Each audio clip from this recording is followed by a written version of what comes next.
प्रभारी मंत्री व शिक्षा एवं पंचायती राज मंत्री मदन दिलावर जिला स्तरीय वन महोत्सव कार्यक्रम में हिस्सा लेने जोधपुर पहुंचे। सबसे पहले हाउसिंग बोर्ड स्कूल में पौधारोपण किया। अमृत पर्यावरण महोत्सव कार्यक्रम के तहत हाउसिंग बोर्ड स्कूल में शिक्षा मंत्री व पर्यावरण ब्रांड एम्बेसडर निर्मल गहलोत मौजूद रहे। कार्यक्रम के बाद मुख्यमंत्री वृक्षारोपण महाअभियान हरियालो राजस्थान हरियाला तीज के अवसर पर नगर वन कायलाना हाथी नहर एवं बाबा रामदेव जी मंदिर के पास जैसलमेर रोड पर एक पेड़ मां के नाम में पौधारोपण कार्यक्रम में भाग लिया। इस दौरान उन्होंने अपने संबोधन में पेड़ है तो जीवन है के संदेश को लेकर आमजन से अपने जीवन काल में कम से कम 5 पौधे लगाकर उन्हें पनपाने का संकल्प लेने को कहा।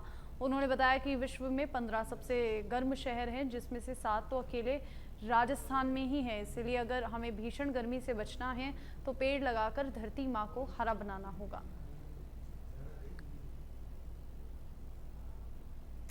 जोधपुर से लूनी से खबर है। कैबिनेट मंत्री जोगाराम पटेल ने लोगों से पूछी कुशलक्षेम। लूनी क्षेत्र में करनियाली गांव में नदी में फंसे लोगों से पूछी कुशलक्षेम। मंत्री ने फोन कर घबराने की बजाय हिम्मत और सुरक्षित स्थान पर खड़े रहने की कही बात। प्रशासन की ओर से नदी से जल्द ही बाहर निकालने का दिया आश्वासन। मंत्री पटेल ने देर रात तक अधिकारियों से पल पल की लेते रहे अपडेट और आज सोशल मीडिया पर पीड़ित परिवार से बातचीत का वीडियो भी अपलोड किया।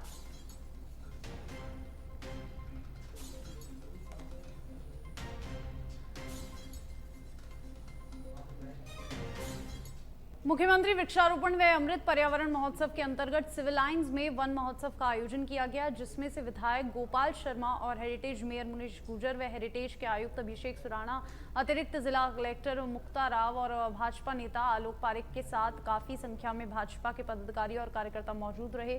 विधायक गोपाल शर्मा ने बताया कि हरियाली तीज के पावन अवसर पर यशस्वी प्रधानमंत्री नरेंद्र मोदी के आह्वान से प्रारंभ हुए एक पेड़ मां के नाम अभियान के तहत प्रदेश सरकार की ओर से शुरू किए गए हरियालो राजस्थान महाअभियान के तहत विद्यालय परिवार और स्थानीय नागरिकों ने 150 पौधे लगवाकर उनका पालन पोषण करने का संकल्प लिया।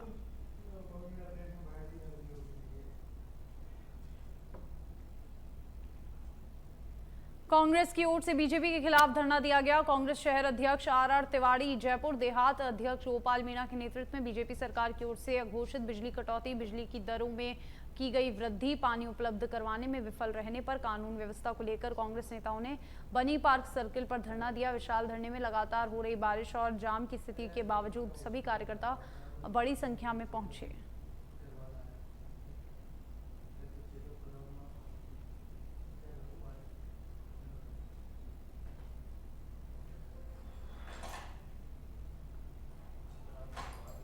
झुंझुनू से बड़ी खबर, किडनी कांड से प्रभावित इदबानों की मौत का मामला तीसरे दिन भी बारिश में धरने पर बैठे रहे ग्रामीण 2 बार हो चुकी है। प्रशासन के साथ धरनार्थियों की वार्ता, लेकिन मांगों को लेकर नहीं बनी दोनों पक्षों में सहमति। चौथे दिन भी जयपुर में नहीं हो पाया इदबानों के शव का पोस्टमार्टम और धरनार्थियों ने कहा मांग पूरी होने पर ही उठेंगे धरने से।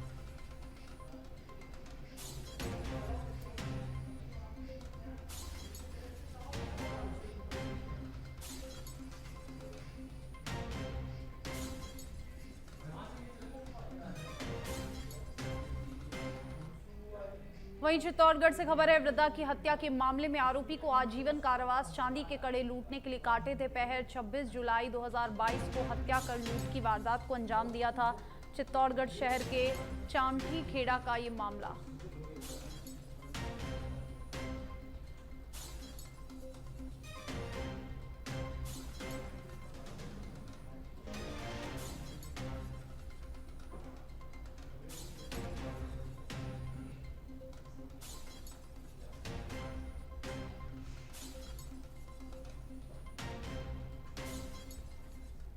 झुंझुनू के सूरजगढ़ थाना इलाके के महपालवास गांव में सनसनीखेज मामला सामने आया, जहां एक युवक ने अपनी ही बहनोई की गोली मारकर और तलवार से हाथ काटकर हत्या कर दी। इस मामले में सुबह से ग्रामीण अस्पताल में पोस्टमार्टम के लिए चिकित्सकों का इंतजार करते रहे, जबकि दोपहर तक चिकित्सक नहीं पहुंचने तो सैकड़ों की संख्या में ग्रामीण ने थाने पर धरना शुरू कर दिया। हालांकि दोपहर 2 बजे के करीब पोस्टमार्टम के लिए चिकित्सक भी पहुंच गए, लेकिन ग्रामीण देरी करने वाले चिकित्सक पर कार्रवाई की मांग पर अड़े हुए हैं।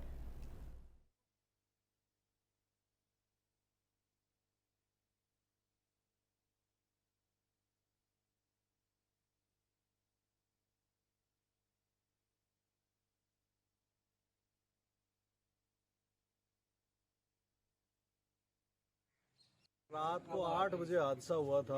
अभी तक पोस्टमार्टम नहीं कर पाए हैं ये लोग प्रशासन की तरफ से। डॉक्टर अभी तक पहुंचे नहीं है और जैसे ही हम लोग यहाँ बैठते हैं उसके 1 मिनट बाद समाचार आता है कि डॉक्टर पहुंच गया। तो या तो प्रशासन ये देखना चाह रहा था कि हम कब यहाँ बैठे, कब प्रशासन ये कहे कि हमारी सारी व्यवस्था हो गई है। तो जब तक पुलिस प्रशासन अब जो डॉक्टर है उसके खिलाफ प्रशासन कार्रवाई नहीं करेगा तब तक हम लोग यहाँ से नहीं उठेंगे। कल ये घटना हुई थी उसके लेके और पीड़ित परिवार है और गांववासी सुबह यहाँ 8 बजे थाने पर आ गए थे और 8 बजे का मतलब डेड बॉडी का। भरतपुर जिला साइबर अपराध का गढ़ है। यहाँ के ठग आए दिन ठगी के नए नए दाव फेक घटनाओं को अंजाम देते हैं। गोपालगढ़ थाना पुलिस ने 3 साइबर ठगों को गिरफ्तार किया जो सोशल मीडिया पर लोगों के साथ झूठ और फरेब करके उनका फायदा उठाते हैं। साथ ही आपको बता दें कि साइबर अपराधियों ने धोखाधड़ी से कमाए पैसों से वन विभाग की जमीन पर अतिक्रमण कर मकान बना लिए और जिला प्रशासन और पुलिस प्रशासन ने इन अपराधियों की पहचान कर उनके घरों को ध्वस्त कर दिया और आगे की कार्रवाई जारी है। गोपालगढ़ थाना क्षेत्र में इस अभियान के तहत जो कार्रवाई हुई थी उसमें ठगी का एक बड़ा ही अलग और नया और अजीब तरीका सामने है, जिसमें कि एक युवती के माध्यम से फेसबुक पे ठगों की तरफ से पोस्ट किया गया है कि किसी उस लड़की को प्रेग्नेंट होना है और प्रेग्नेंट होने के लिए कोई भी पुरुष संपर्क कर सकते हैं और उसमें मोबाइल नंबर भी दिया गया है। मोबाइल नंबर भी उस ठग का है और बड़े आश्चर्य की बात है कि ये जो कर रहा है, जिससे हमने बरामद किया, नाबालिग 13 साल का बच्चा है और उसके तरफ से ये कार्रवाई की जा रही थी। उसके अंतर्गत बेसिकली ये लोग जब ऐड देते हैं और उस नंबर पे लोग संपर्क करते हैं तो उनको कहते हैं कि सारा खर्चा जो है वो युवती की तरफ से। पेरिस में हो रहे ओलंपिक खेलों में कुश्ती खिलाड़ी विनेश फोगाट को वजन ज्यादा होने की वजह से अयोग्य घोषित कर दिया गया, जिस पर कैबिनेट मंत्री और दौसा जिला प्रभारी मंत्री राज्यवर्धन सिंह राठौड़ ने अपनी प्रतिक्रिया दी। उन्होंने कहा कि विनेश हमेशा से चैंपियन थी और रहेगी, वह हिम्मत नहीं हारे, पूरे भारत उनके साथ है। फिजिकल मेहनत होती है, मानसिक रूप से भी एक खिलाड़ी को बहुत ऊंचाई और गिराई, बहुत ऊंचाई नीचाई से गुजरना पड़ता है। बहुत तरह की चुनौतियां उनके सामने होती हैं। ये सब करने के बाद हमारी जो रेसलर है वो मुकाबले में उतरी और उन्होंने जिस तरह का मुकाबला करा, उनका पहला मैच ही एक बहुत ही तगड़े खिलाड़ी के साथ था। उन्होंने वहाँ उनको परास्त करा, उसी से तय हो गया था कि वो स्वर्ण पदक के दावेदार हैं। और उसके बाद जिस तरह से हर खबर कोटपूतली से है, जहां पर हरियाली तीज के अवसर पर ग्राम कांसली स्थित हिरोड़ा हनुमान मंदिर के पास मुख्यमंत्री वृक्षारोपण महाअभियान के तहत जिला स्तरीय कार्यक्रम का आयोजन किया गया, जिसमें प्रभारी मंत्री विजय सिंह चौधरी ने शिरकत की। इस दौरान 2000 पौधे लगाए गए। इस अभियान के तहत पूरे जिले में 10 लाख पौधे लगाने का लक्ष्य रखा गया। कार्यक्रम में विधायक हंसराज पटेल, जिला प्रभारी सचिव शिव प्रकाश नकाते, डीएम कल्पना अग्रवाल समेत कई लोग मौजूद रहे।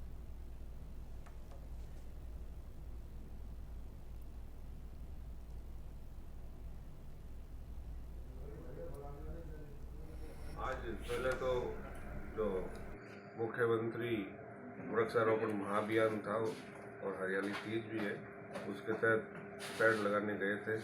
जो हमारे मुख्यमंत्री जी ने टारगेट दिया है इस कोतपुतली जिले को 10,76,000, उसमें से 5,86,000 पेड़ लग चुके हैं और आज का जो टारगेट है वो 2,51,000 का है। तो निश्चित जालौर के भीनमाल में जीके गोवाणी राजकीय महाविद्यालय में एबीवीपी कार्यकर्ताओं के साथ दुर्व्यवहार कर धक्का मुक्की करने का मामला सामने आया, जिसमें भजनलाल सरकार का एक्शन देखने को मिला। पिछले 12 दिनों से चल रहे एबीवीपी के अनिश्चितकालीन धरने को लेकर उच्च स्तरीय शिक्षा विभाग के संयुक्त सचिव डॉक्टर अनुज सक्सेना के साथ एक आदेश जारी किया। उन्होंने राजकीय महाविद्यालय के प्राचार्य शिप्रा रानी और सह आचार्य कोमल कत्याल को एपीओ किया है। शिक्षा विभाग की ओर से जारी किए गए आदेश के अनुसार अब इस दंपति को शिक्षा विभाग आयुक्त कार्यालय जयपुर में उपस्थिति देनी होगी। वहीं एबीवीपी कार्यकर्ताओं के धरना प्रदर्शन की लगातार कवरेज कर सरकार तक बात पहुंचाने के लिए सच बेधड़क का आभार जताया। भीनमाल जीके गोवानी कॉलेज में एडमिशन अभी चल रहे हैं और एबीवीपी के कार्यकर्ताओं ने हेल्प डेस्क लगाई और ज़रूरतमंद छात्रों की एबीवीपी के कार्यकर्ता मदद कर सके। ये हेल्प डेस्क कॉलेज के प्रिंसिपल और वाइस प्रिंसिपल को नागवार गुजरी और इन्होंने हेल्प डेस्क को बंद करवाया।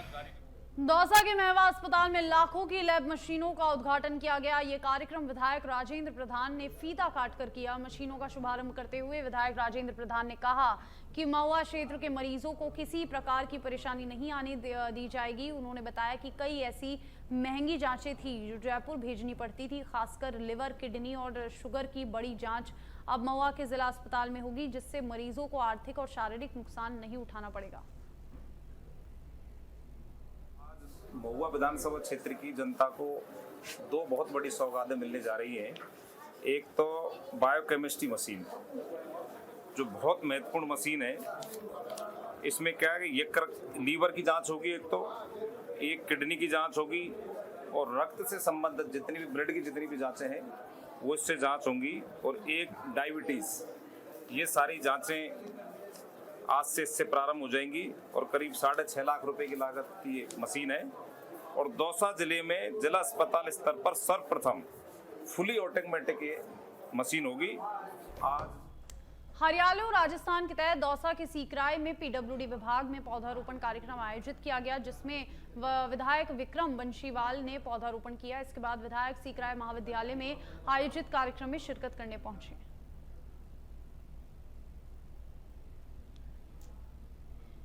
आज पूरे प्रदेश में मुख्यमंत्री भजनलाल शर्मा के आह्वान पर हरियाली तीज के मौके पर सघन पौधारोपण अभियान का आयोजन किया गया। इस दौरान उदयपुर वाटी से एक दिलचस्प, अनूठी और प्रेरणा देने वाली तस्वीर सामने आई।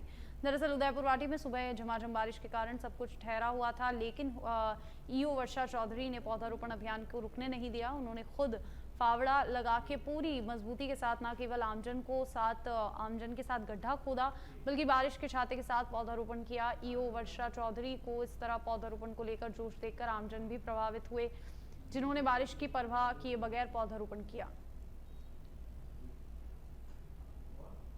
झुंझुनू जिले के चनाना गांव में उप तहसील स्थापित करने और पीएचसी को सीएचसी में क्रमोन्नत कराने समेत अन्य मांगों को लेकर आंदोलनरत ग्रामीणों ने जिले के प्रभारी व समाज कल्याण मंत्री अविनाश गहलोत से मुलाकात की। सर्किट हाउस में पूर्व विधायक शुभकरण चौधरी, भाजपा नेता विशंबर पूनिया, राजेंद्र भामू और डॉक्टर राजेश बाबल के प्रयासों से मंत्री के साथ चनाना के ग्रामीणों की चर्चा हुई, जिसमें ग्रामीणों ने तथ्यों के साथ अपनी बात रखने होते हुए और चनाना में उप तहसील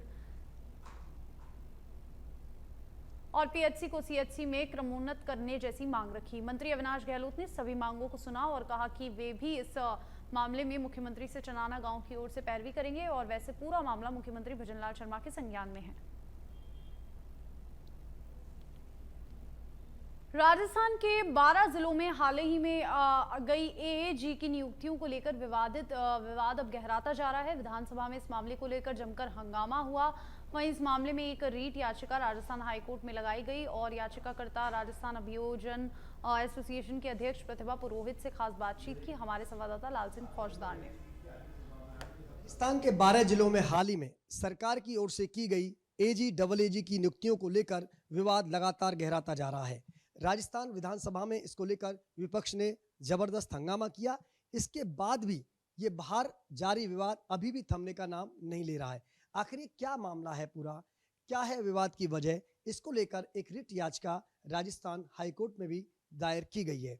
इस पूरे मामले को लेकर मेरे साथ याचिकाकर्ता राजस्थान अभियोजन संघ की अध्यक्ष प्रतिभा पुरोहित हैं, उनसे बात करते हैं। प्रतिभा जी, ये पूरा जो मामला है इसको हम समझना चाहते हैं, आखिर विवाद की वजह क्या है और आपने जो याचिका दायर की है उसमें आप क्या डिमांड रख रही हैं? जी, इसमें हमने एक याचिका दायर की है और इसका मामला यह है कि राजस्थान में राज्य सरकार ने अभी 12 जिलों के अंदर अपर लोक अभियोजक और राजकीय अभिभाषकों की नियुक्ति की गई है जो सेशन कोर्ट में होती हैं।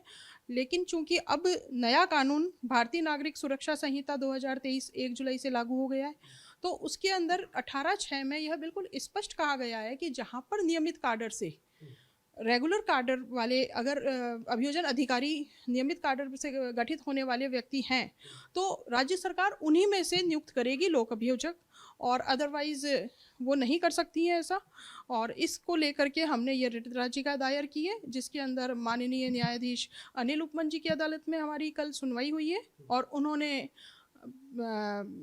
लॉ सेक्रेटरी और गृह विभाग को से जवाब तलब किया है। आपकी जो याचिका एडमिट कर ली है और ये जवाब भी मांगा है कि आगे इस पूरे मामले में क्या है, पूरे रूल्स को समझने का प्रयास किया जाए। एक बात पृथ्वी, क्योंकि लगातार जब विवाद चल रहा था, क्योंकि विधानसभा में भी था, तो मैंने भी इस मामले को लेकर कुछ लोगों से बात की, पक्ष विपक्ष दोनों से बात की। उनका ये भी कहना है कि अगर कोई प्रक्रिया पुराने कानून के तहत शुरू हो गई हो तो उस प्रक्रिया को खत्म भी पुराने कानून के तहत ही किया जा सकता है। उनका ये कहना है कि जो नियुक्तियां की गई हैं 12 जिलों में, इनका जो प्रोसीजर था वो नए कानून आने से पहले शुरू हो गया था।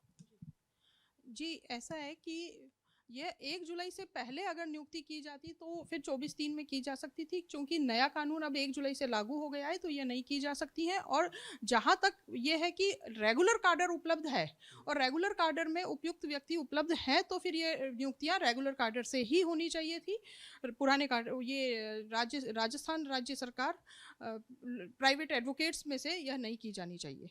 क्या लगता है कि क्योंकि इसको हम लगातार ये भी क्या एक ऑब्लिगेटरी का मामला है क्या? कई बार ऐसा देखने को मिलता है, ऑब्लाइज करने के चक्कर में या मैं कह सकता हूँ पद के साथ न्याय नहीं होता। जिनको वहाँ आना चाहिए उस पद पर, योग्य एडवोकेट्स को आना चाहिए, वो नहीं आ पाते, ऐसा भी देखने को मिलता है।